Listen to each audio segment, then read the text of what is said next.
G'day everyone, time for video number 2. Just finished filming my first YouTube video, so that was pretty fun. So let's dive into another one, hey? I just talked about the Who's Hot list. I think it's time for the Who's Not list. Heaps of these guys are just carrying injuries, so a lot of them will be short and sweet, just get rid of them. But yeah, we'll go down the list. I think we'll try and nab through everyone here. There's a few interesting ones, apart from the few that are obvious. Yeah, firstly, Jaden Campbell, super unfortunate. He's having a corker start to the year, but yeah, it's time for him to go.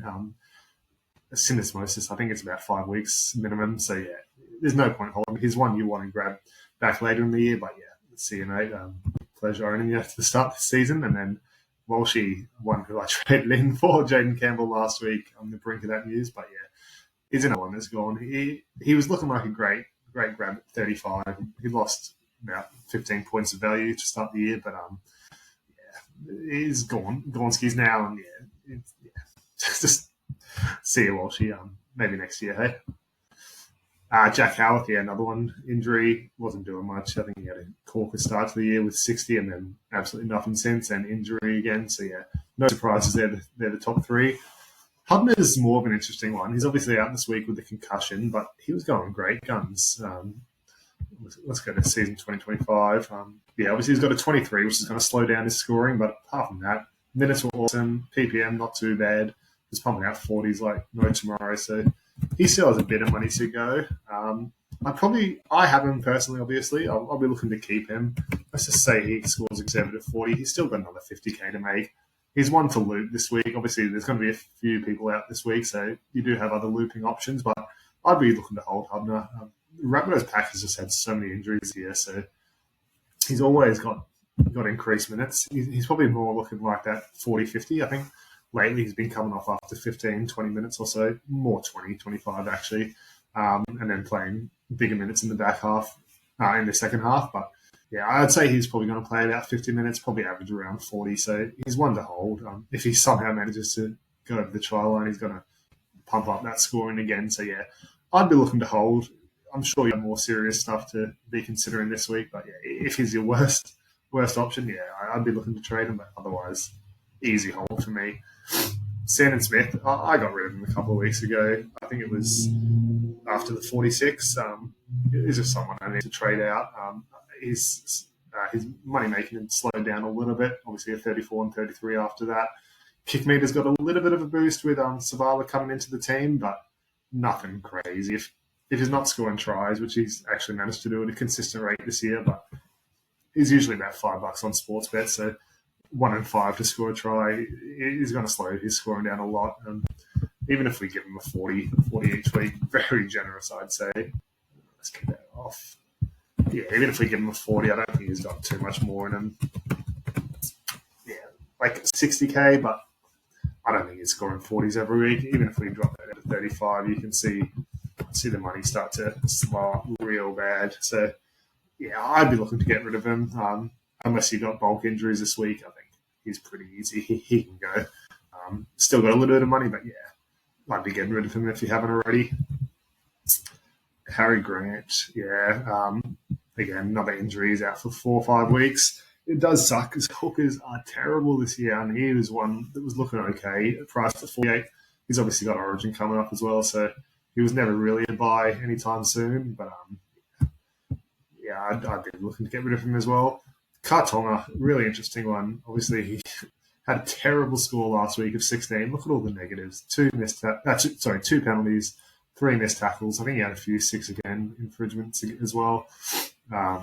It was a bad week, but look at that before. Like a 57 just in pure base, essentially. The offloads probably not going to happen every week, but he's been consistent. I had Robert Toya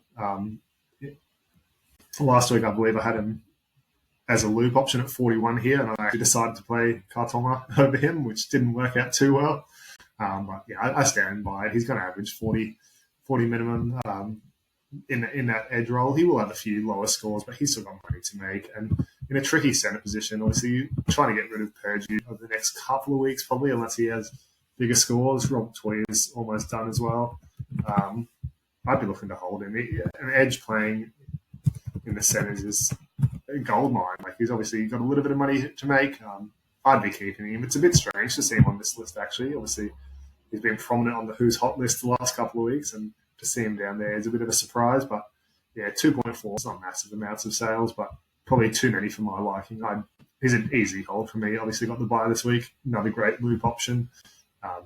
Easy hold for me. Jack Cole. I think I got rid of him.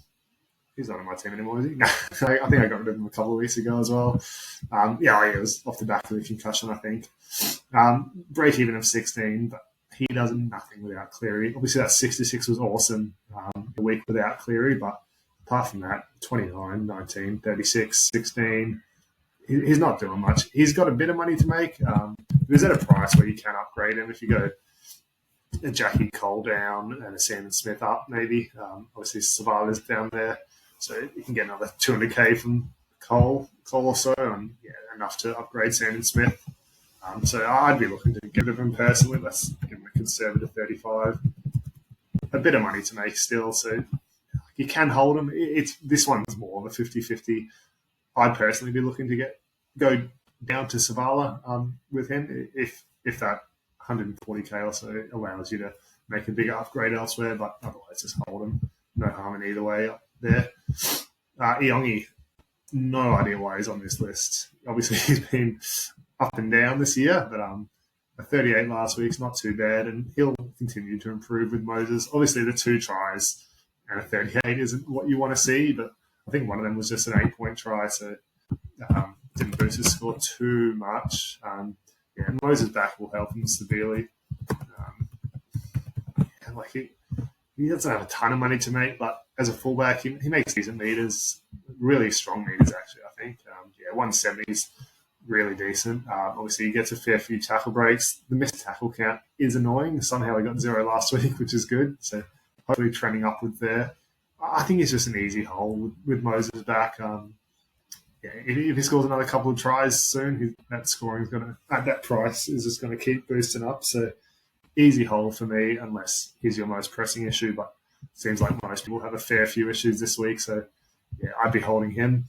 Hamish Stewart, he can probably go. He started the year on fire, but the minutes have slowed down. He's had a few injuries, concussions, I believe.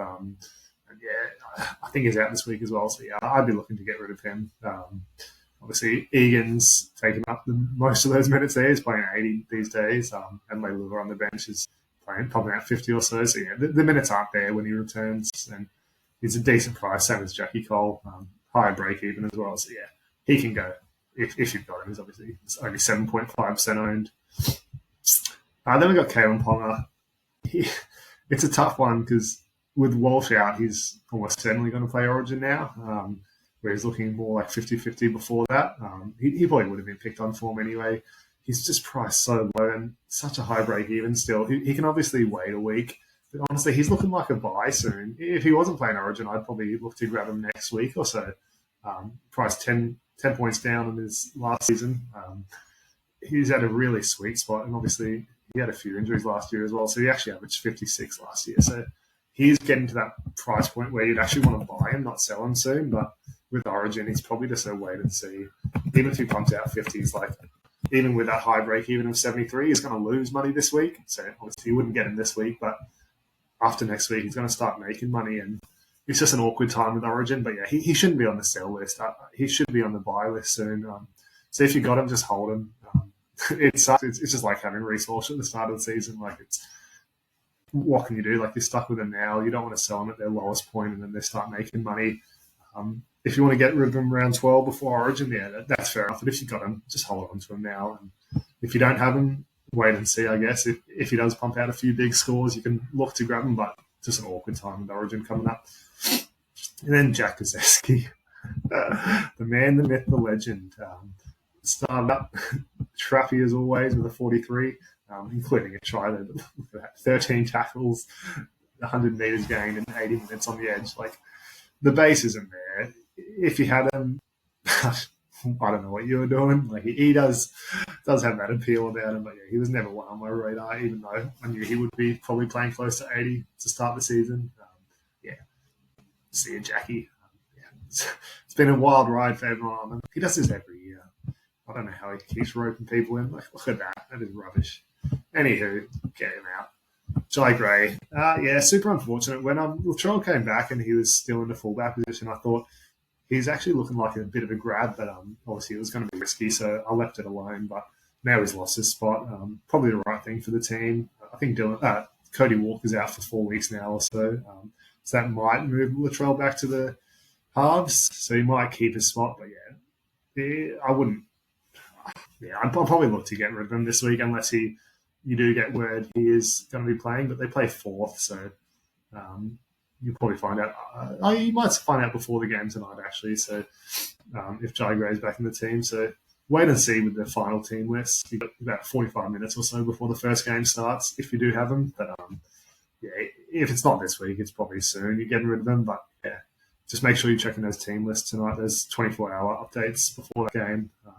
Storm's going to be a tough game anyway, but he's great when he's playing. It's just that role is interesting now, to say the least. But also, Lewis Dodd could come into the team, so you just don't know what's going to happen with Jai Gray.